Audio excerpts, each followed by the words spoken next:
So we're picking up on our sermon series. We have one more sermon after this on our sermon series of the questions that Jesus asked in the Gospel of John. I mean, one more before we take a break for Advent season and the following times after that. And then we'll pick back up in the Gospel of John sometime in the new year. But I want to, before we get into this passage that Michelle just read for us, I'm going to have us read a passage in Genesis chapter 16. Genesis chapter 16. Now, it's kind of an odd connection between John chapter 9 and Genesis chapter 16.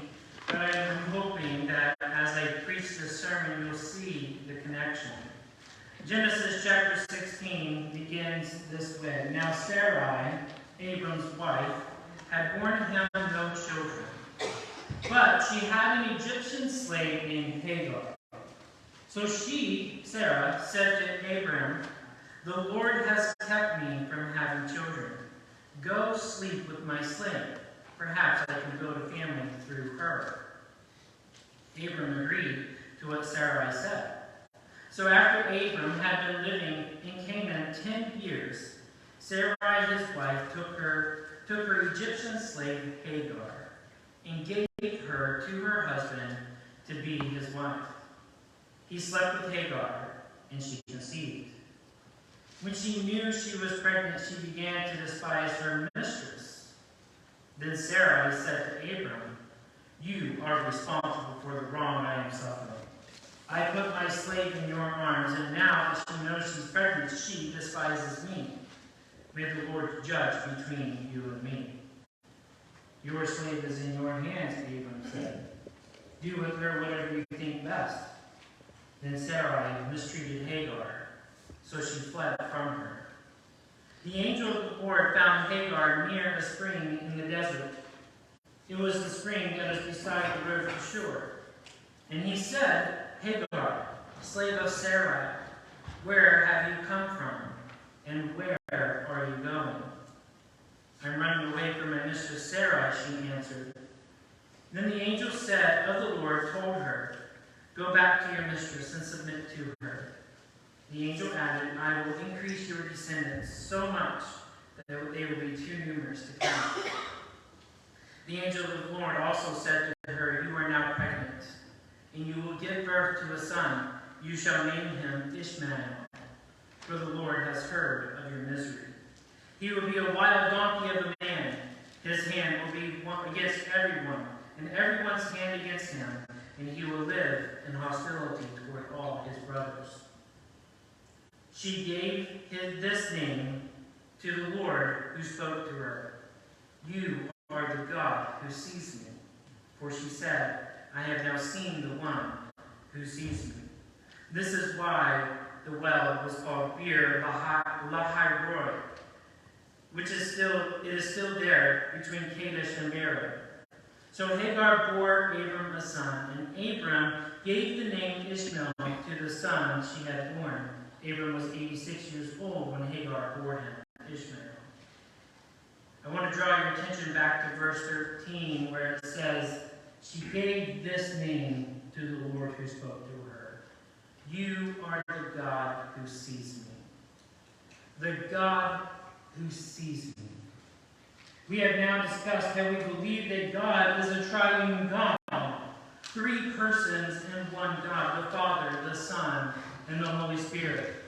And last week, as we explored John chapter 8, we declared that Jesus is 100% God. Philippians 2, verses 6 through 8 records for us what many consider to be one of the earliest Christian hymns, one of the earliest Christ hymns sung by the church. The hymn says, Jesus, being in very nature God, did not consider equality with God something to be used to his own advantage. Rather, he made himself nothing by taking the very nature of a servant. Being made in human likeness and being found in appearance as a man, he humbled himself by becoming obedient to death, even death on a cross. This first century hymn is declaring that Jesus chose to become human so that he could be identified with us in our humanness. Our story today in John chapter 9 gives us a glimpse of Jesus and his compassion. Just as God saw Hagar, a runaway, pregnant slave, in a predicament that she never asked for, Jesus saw this man who was born blind and had compassion on him. God is the God who sees you. Jesus is the God-man who sees us. So if you got the notes today, your handout, I want you to see in the passage that Jesus declares himself to be the light of the world, and then gives a man living in physical darkness or blindness, physical light, or his sight. So Jesus declares himself to be the light of the world, and then he gives this man who is living in physical darkness, physical light. The man was blind, and Jesus makes him to see. I'm turning to the passage in my Bible, so I don't have to scroll up and down on my tablet. So in John chapter 9, Jesus said, he's asked the question about why is this man born blind? Jesus says he was born blind so the works of God might be displayed in him. As long as it is day, you must do the works of him who sent me. Night is coming when no one can work.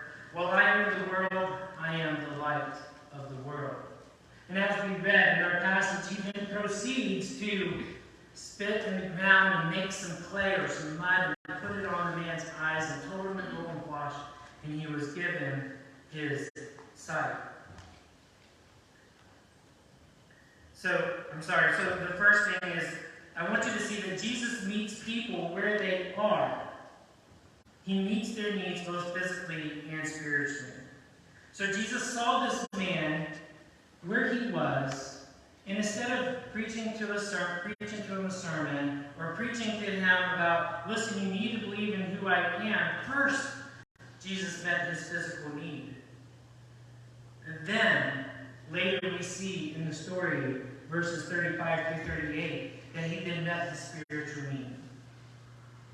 But I want you to see the application to that is that just as Jesus met people where they were and where they are, and he meets their needs, both physically and spiritually, so we as the church must meet people where they are and meet their needs both physically and spiritually.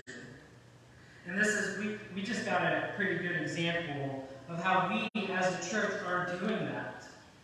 All the announcements that we just had. We as a church, we don't simply proclaim the truth of Jesus Christ. That is of utmost importance. But what we do is we go out and we meet needs as a church in our community. For example, we have Operation Christmas Child Shoeboxes. We have the Christmas Giving for local veterans. The Christmas Stockings for New Hope Shelter. We support Pregnancy Ministry Institute. We support and we encourage the residents there at Leland of Laurel Run, also by going and doing the church service with them, but also by gathering gifts. And Jean just shared how we also take up gifts for the kids that are at South Mountain as well. They're adults. The adults, at South Mountain as well. So we have so many different ways that we, as a church, see the physical needs of the people in our community. But we must never stop at only simply meeting the physical needs. We must then give them the hope of Jesus Christ. And that's one thing that when Sarah was here from PMI that I enjoyed, that I love about their ministry.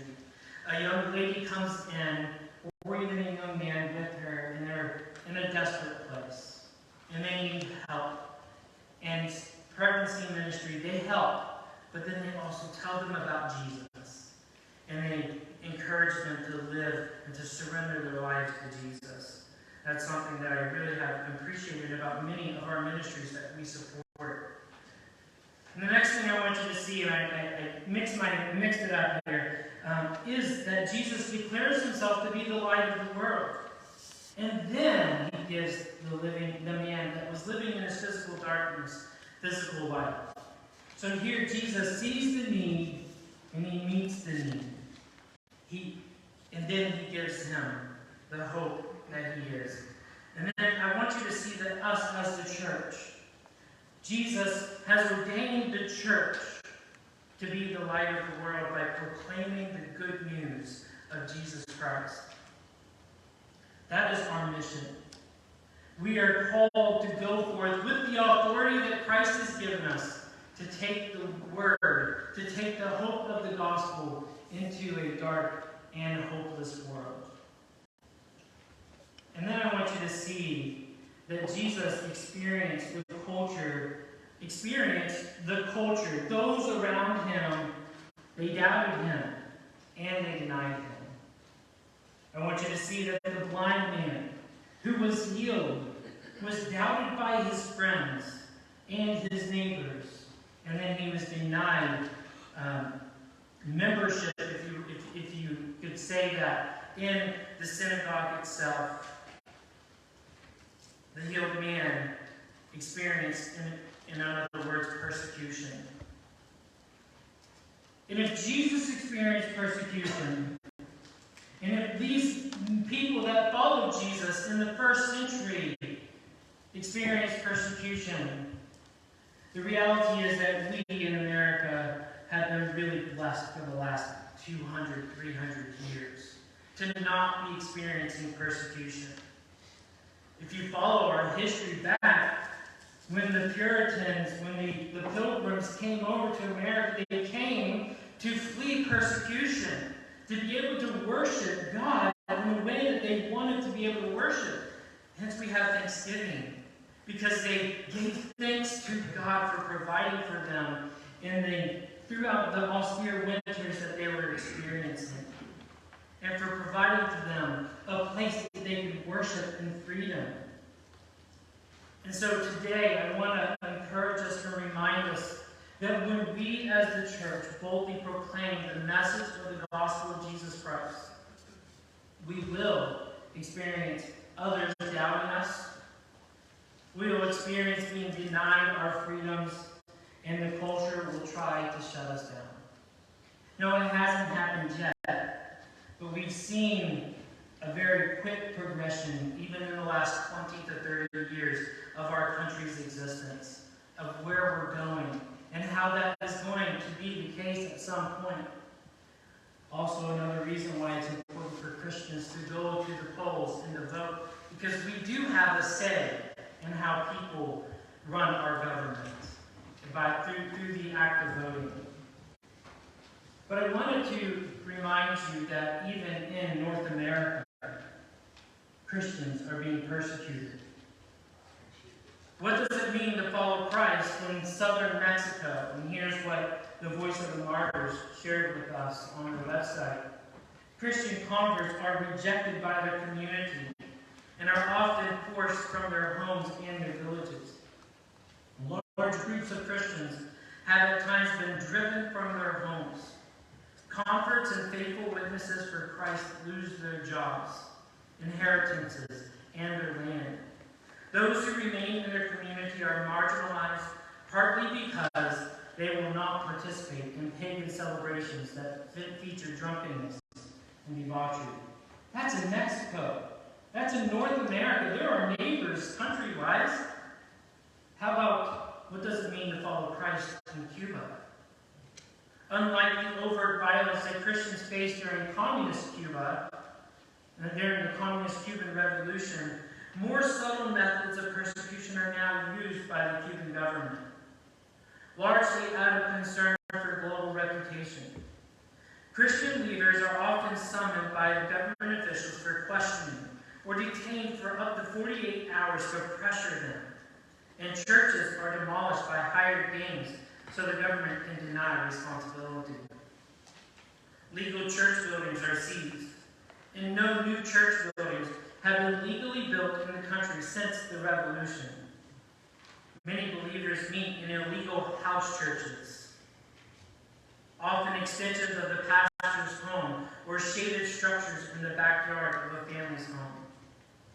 Churches continue to grow through active evangelistic activity, but some believers have never owned a Bible because of government repression.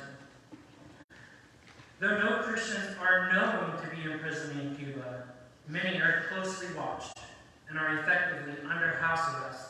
In addition, Christians are often denied jobs and educational opportunities. That's in North America. Those are our neighbors here on this side of the world. But what about, or I'm sure most of you are aware of the Christians that are persecuted in North Korea. Here's what it means to follow Christ in North Korea. Christians are sent to prison and labor camps where they are starved, overworked, and tortured. The government's requirement that all North Koreans act as informants applies even to families, as children are taught to spy on their parents from a young age. Therefore, North Korean Christians must be extremely careful in what they say and what they do, and even how they pray. When a Christian is discovered, the government punishes the entire family in order to incentivize reporting. Despite the threat of persecution and heavy social pressure, Christians in North Korea hold firmly to their faith. Christians and secular analysts estimate that about 30,000 Christians are currently suffering in prison and labor camp. But why am I reading that to us? First, because I want to remind us that we need to be praying for our brothers and sisters throughout the world. In November, I just announced that we support Voice of the Martyrs in the persecuted churches throughout the world. And this is a way that we can send money to this organization so that they can get Bibles undercover to these places where it's illegal to get Bibles in. And people take the risk of arrest and even death to get Bibles to Christians. We can support them financially, and we can support them through prayer, but we also need to use it as caution and to be aware so that we're not caught off guard whenever this comes to us. Also, I hear Christians in our country complaining because maybe they got made fun of for being a Christian. Well, you're being made fun of, though it may hurt, it's nothing compared to what millions and billions of Christians are experiencing throughout the world. Be thankful for the freedoms that we have. Fight for those freedoms at the polls, like I already suggested, and pray.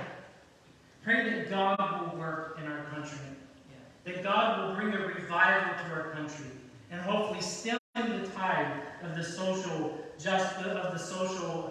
revolution, the sexual revolution that's out there. We have a role, and we can play that role. We cannot be quiet. We cannot be silent. We have to be active in our faith. But we are in a sermon series on the questions that Jesus asked. Before I get to the question Jesus asked, I want to point out two other questions that were asked. So in chapter 9, verses 1 through 3, they see this man, and everybody apparently knows that he was born blind. So the disciples see him, and he says, who sinned? This man or his parents, that he was born blind? And Jesus' answer was, neither this man nor his parents sinned, but this happened that the works of God might be displayed in him.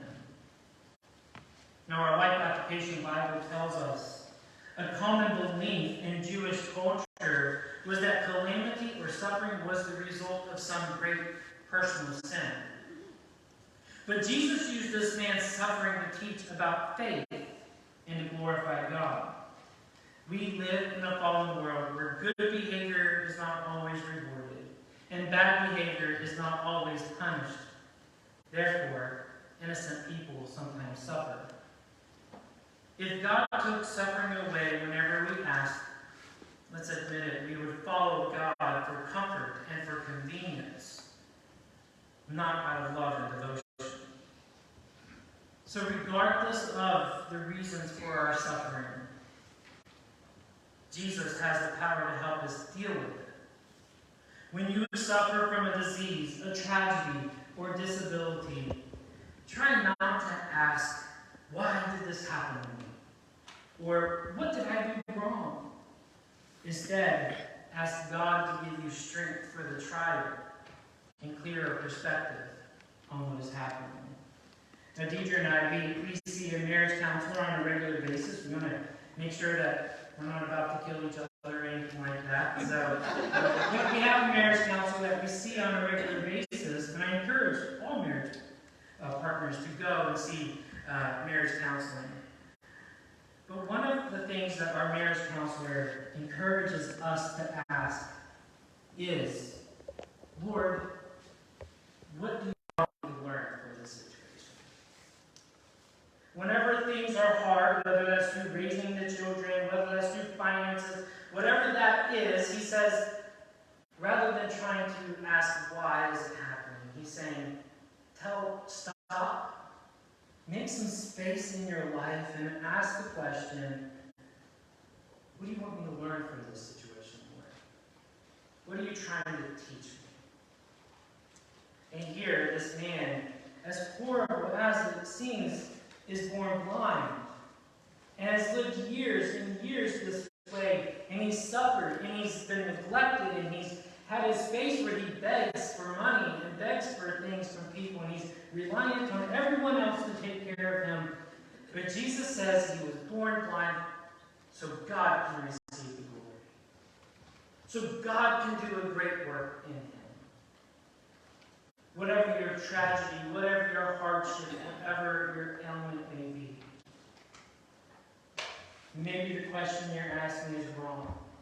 If you're asking why God, that might not be the right question to ask. In fact, I would 100% say that's not the right question to ask. But instead, ask God to give you the strength through it and allow him to show you his great and mighty works as you're experiencing whatever it is you're experiencing. The next question that was asked in this passage was when the religious leaders, they say, what? Are we blind too? This is in verses 39 to 41. They say, what to Jesus? Are we blind too? And Jesus answers them, if you were blind, you would not be guilty of sin. But now that you claim you can see, your guilt remains. Again, I refer to the Life Application Bible, and what they tell us is that the Pharisees were shocked that Jesus accused them of being spiritually blind. Jesus was saying that only blindness, or their stubbornness and their stupidity, could excuse their behavior. To those who remained open to Jesus and recognized how sin had blinded them from knowing the truth, he gave spiritual understanding and insight. But he rejected those who refused to turn from their arrogant, self-satisfied, and judgmental attitudes. Now I had to ask, I don't see Lois, I think she has stepped out. Oh, Lois. Hey, Lois. Are you able to come and play that song on the piano for us? Sure. So while she's coming, I had asked her to play a song for us that I think really connects with this passage. If you want to use the piano, I have it set up for you. I'll hide behind her. How's that? That's going to blast her. I'm going to play the piano instead of the keyboard. Yep, I had it set up for you to use, Lois.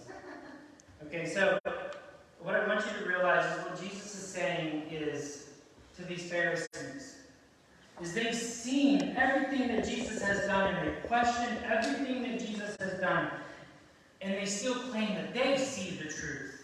They know the truth. And Jesus is saying, because you claim to be not to be blind, you are indeed blind. But if you didn't see the things that I was doing, and then you said, I'm not blind, and then he said you wouldn't be guilty. And here's what we, as Christians, we have seen God work in our lives. We have seen God do great and mighty things in the lives of our fellow believers, and yet we still want to say, God's not real. God's not, maybe he's turned his back on me.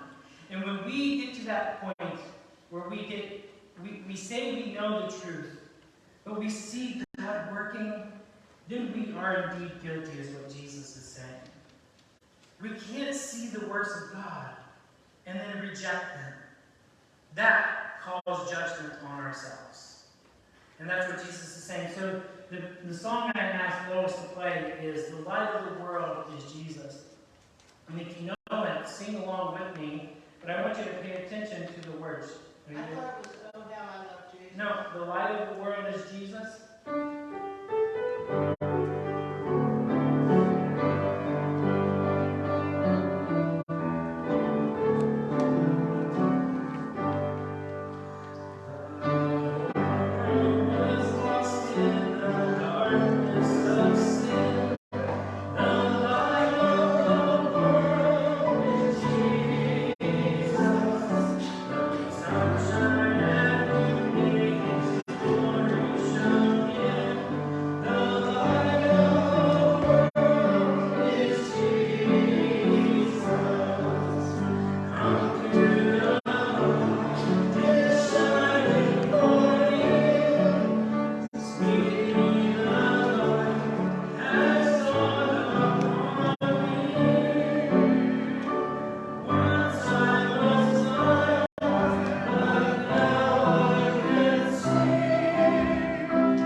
Was, do you believe in the Son of Man?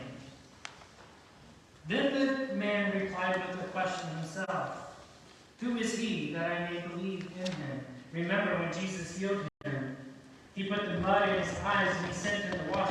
The man had never seen Jesus. So he asked, who is he? Jesus says, you have now seen him. In fact, he is the one speaking with you. And the healed blind man says, Lord, I believe. And he worshiped him. So this question is for you and me. Do you believe in the Son of Man? The man had not yet seen Jesus face to face, but he knew Jesus was sent from God. In fact, the man declared, this one thing I know, I once was blind, but now I see.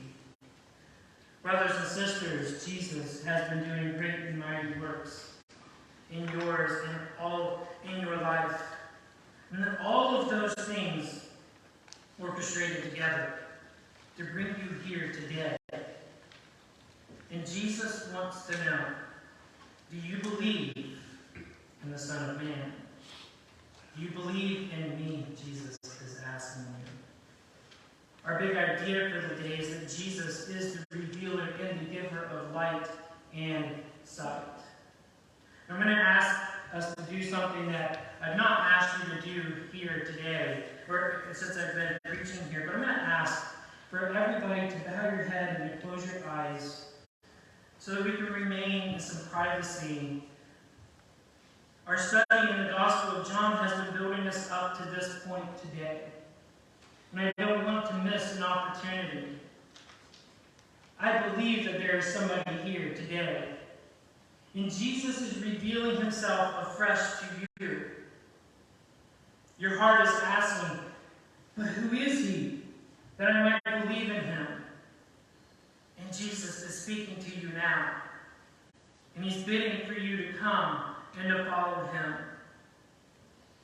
If you would like to respond as this man did by saying, Lord, I believe, I'm inviting you to raise your hand. A simple raising of your hand so that I might acknowledge you and then encourage you to come and talk to me afterwards, after the service today. If you would like to call out in your heart, I believe, Lord, will you raise your hand today? I won't call you out by name, but I would ask again that you would just come and find me afterwards. Is there anybody here? And that's you. You want to put your faith in Jesus today. Is there anybody? Okay, thank you for your honesty. Come to the light, to shine for thee. Sweetly the light has dawned upon me. Once I was blind, but now I see. The light of the world is Jesus. May the preaching of the word of the Lord not